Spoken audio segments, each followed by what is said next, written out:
Hello my friends, how are you today? Welcome back to my channel. If you're new, welcome to the fam. My name is Ina Pandora and I am a makeup artist and fashion lover here in Central Florida. However, today we are bringing you a wig transformation. I am just sharing with you whatever I'm doing at home and it works for me, but by no means I am not a hair professional. Without further ado, if you want to know how I went from black to this beautiful ruby red, then let's get into it.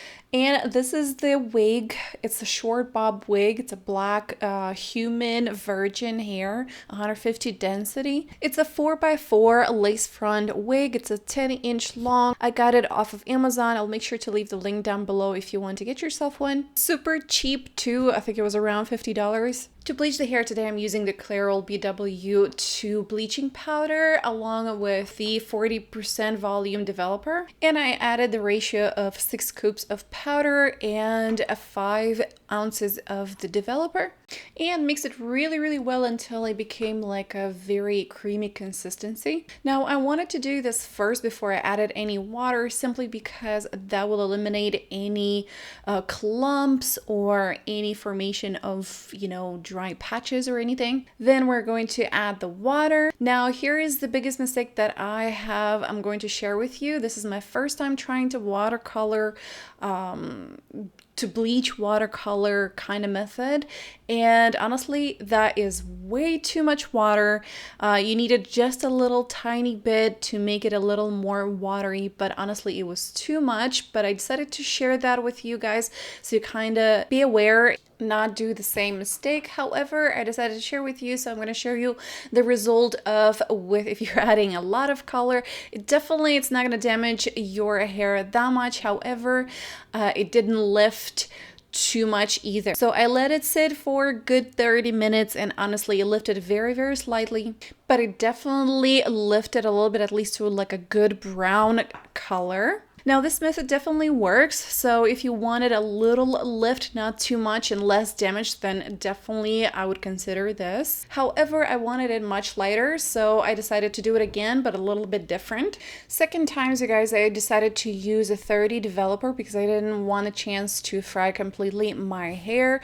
So I added the same ratio, 6 scoops of powder and 5 ounces of the developer.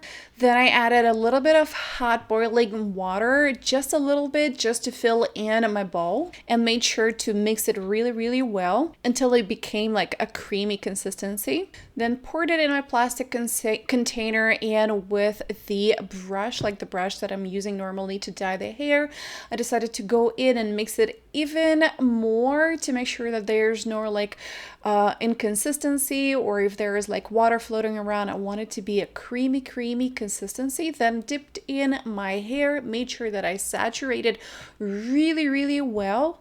Make sure when you're doing that you're wearing gloves, guys, because the bleach is no joke. It will eat your flesh and it's gonna damage your skin. So make sure that you're wearing really good gloves. Make sure you're saturating the wig as much as you can to make sure that we're not missing a spot and it's all covered in our concussion.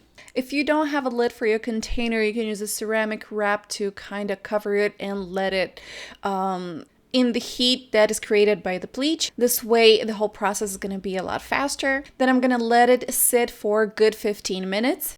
And this is how it looks like after 15 minutes. Honestly, I think it's done a really good job.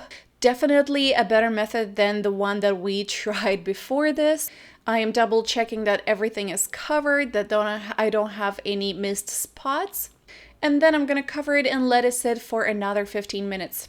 And this is the final result, guys, after 30 minutes of developing. Honestly, I think this is the level that I was looking for. It's that kind of caramel blonde, and look how uniform it bleached it. Perfection. To dye the hair red, I use a Dory 64 Ruby Red, and I'm gonna do the watercolor method to dye the hair as well. Adding the color to the bowl, I used the whole bottle for this, then adding water and mixing them really well until the dye completely dissolves. This way way we're not gonna have any clumps or anything, and the final result is going to be all even and consistent. Now for the best result using this method, it's really important for the hair to be completely dry. This way the dye penetrates the hair a lot better and the color is a little more intense and a lot richer. Make sure that the hair is well saturated and fully covered in water and let it sit for 15 minutes. And voila, take a look at this color. Wow. And it colored it so uniform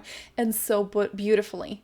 Now take a look at how uniform and beautiful this color came through. I'm definitely not going back to the regular bleaching method, especially for the wigs, as this was so much easier and so much faster.